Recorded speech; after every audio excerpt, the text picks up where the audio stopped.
Hola mis lectores, bienvenidos un día más al canal, yo soy Asun y este es un vídeo de sillón en el que os voy a hablar de los cuentos y haré dos partes. Esta será la primera parte de grandes cuentistas de la historia.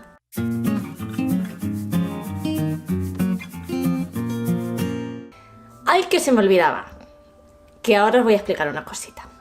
Resulta que con motivo del 8 de marzo, Editorial Círculo Rojo pues lanzó un certamen en el que se podía escribir como tema libre de la mujer pues un pequeño texto de estilo relato o poesía que luego pues seleccionarían pues un ganador para ganar una serie de libros, y al final decidieron también pues recopilar todos estos textos y ponerlos en una pequeña edición de un libro, tanto en formato digital como en formato de tapa blanda. Y entonces recogieron todos los textos. Bueno, pues en este certamen participé yo con un texto que se llama Mañana, y me hace mucha ilusión, si visteis en Instagram que ya lo publiqué, que bueno, os lo descargarais. Os pondré aquí abajo en la caja de descripción el enlace a la página, porque en formato digital es totalmente gratuito. Así que veréis, un pequeño texto mío que espero que sea el inicio de una gran aventura. Y ahora sí que vamos a empezar con el vídeo de hoy. En esta primera parte pues quisiera haceros un poco de repaso de la historia de los cuentos, porque me parece importante. Al fin y al cabo, todo empezó en el Antiguo Egipto, hace pues unos 1500 años antes de Cristo, y datan de aquí los primeros cuentos de hadas de la tradición escrita. Evidentemente la tradición oral viene de muchísimo antes, y al fin y al cabo la tradición escrita bebe directamente de la tradición oral y la tradición folclórica de los cuentos. Después del Antiguo Egipto, evidentemente pasaron por la antigua Roma, por Grecia, por la India, que datan los primeros textos de cuentos de hadas entre el 200 y el 300 después de Cristo.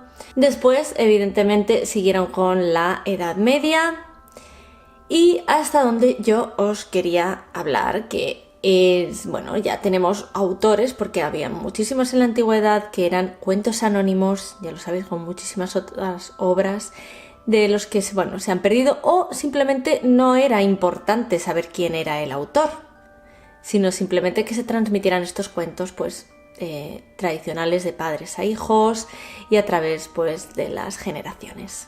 Desde la Edad Medieval tenemos después ya a Shakespeare, tenemos cuentos de la China, tenemos las Mil y una noches, y llegamos a los cuentos preciosistas de Francia.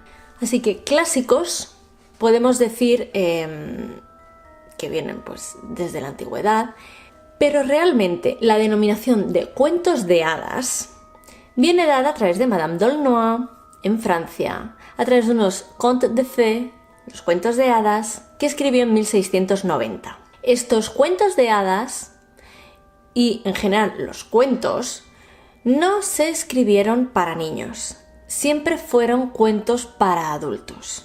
Madame d'Aulnoy, digamos que los escribió de una forma muy coloquial, muy amena, porque eran cuentos de salón, digamos, para explicar en reuniones íntimas, con amigos, con familiares. Pero a través de esta denominación de sus cuentos de hadas, se empezó a diferenciar este tipo de cuentos de otros. ¿Qué caracterizaba a este tipo de cuentos? Que existían unos denominadores comunes, como eran la magia, los animales fantásticos, las hadas, ogros, elfos, etcétera, etcétera. Pero eso no quiere decir que los cuentos de hada necesariamente tengan que salir hadas. Los cuentos, y también los de hadas, evidentemente, se crearon con la intención de dar sobre todo lecciones morales y para avisar de los peligros de la vida. Por eso eran cuentos más para adultos. Realmente los cuentos se empezaron a asociar con los niños a partir de los hermanos Grimm, que escribieron unos cuentos especialmente para niños en el 1812. De estos grandes cuentistas, de los que realmente escribieron muchos cuentos y tenemos más datos, aparte de Madame d'Aulnoy, el primero es Charles Perrault. Os he hablado alguna vez de él. Es el creador de cuentos como La Bella Durmiente o La Caperucita Roja. Y también os he hablado, y os hago especial hincapié en que realmente leáis estos cuentos originales, no los cuentos edulcorados para niños, porque el cuento de La Bella Durmiente no acaba donde Disney dice, ni en las publicaciones dice para niños, sino que es más extenso y tiene una parte oscura, bastante oscura, que os animo de verdad a leerlo, porque es uno de mis cuentos preferidos clásicos. Fue mi cuento preferido clásico de niña y después de mayor. Descubrí a Perrault a través de un trabajo que hice en la universidad sobre traducción de sus cuentos. Y, como os decía, realmente son cuentos morales. Tiene humor, Perrault también. Y te explican, bueno, te dan unas lecciones muy concretas sobre los peligros. Y Perrault, sobre todo, con el tema de la Caperucita Roja. Era un cuento que quería hablar sobre el peligro de encontrarse a extraños, realmente, o irse con extraños, que estaba representado por el lobo. Y también hacían hincapié en el hecho de que la vida no es de color de rosa, que hay realmente peligros, que hay dificultades y que, por ejemplo, en el de Caperucita Roja, al fin y al cabo, la salva un cazador de pura casualidad, porque realmente el cuento derivaba en una tragedia, o sea, iba a acabar como en una tragedia, pero Perrault efectivamente añade el componente del cazador como para decir, bueno, puede haber alguien que te puede salvar en un momento dado de la vida, pero ten cuidado, sobre todo, en este caso, de no irte con extraños, porque nunca sabes qué puede pasar. Después tenemos, obviamente, a los hermanos Grimm, que, como os he dicho antes, a partir de esta época se asociaron ya más los cuentos con los niños.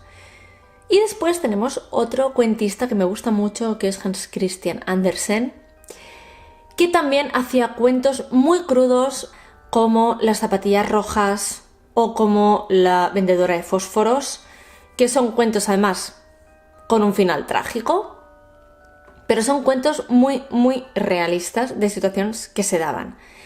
Que luego, bueno, pues siempre le añades pues un toque de magia, un toque como las zapatillas rojas, pero que también te advertían sobre los peligros de la vida y sobre la sociedad de la época. Así que me parecen cuentos muy importantes para retratar pues la situación que se vivía entonces, para denunciar también con carácter social la situación de pobreza de la época y del que evidentemente siempre se extrae alguna lección de vida. Con los hermanos Grimm, por ejemplo, el cuento de Blancanieves creo que ha tenido también varias adaptaciones y me gustaría deciros que, aunque esto lo voy a dejar para la segunda parte, que quiero hacer en otro vídeo sobre ya cuentistas contemporáneos, leed por favor el cuento de Blancanieves de Neil Gaiman, que es una versión totalmente atípica, totalmente diferente y que me encantó y me dejó súper impactada y que creo que también os va a impactar a vosotros. Y en el próximo vídeo ya os contaré pues la segunda parte de mis cuentistas también preferidos de la época contemporánea. Así que espero que os haya gustado y os haya interesado un poquito sobre la historia de los cuentos y sobre todo de los cuentos de hadas. Y que, bueno, os haga intentar descubrirlos un poquito más, aunque no queráis introduciros solo en los cuentos de hada, porque grandes cuentistas ha habido en todas las épocas. Espero que os haya gustado el vídeo. Comentadme, por supuesto, qué pensáis vosotros. Si os gustan los cuentos, si os gustan los relatos, qué tipo de relatos os gustan. Y nos vemos en el próximo. Así que sed muy felices leyendo.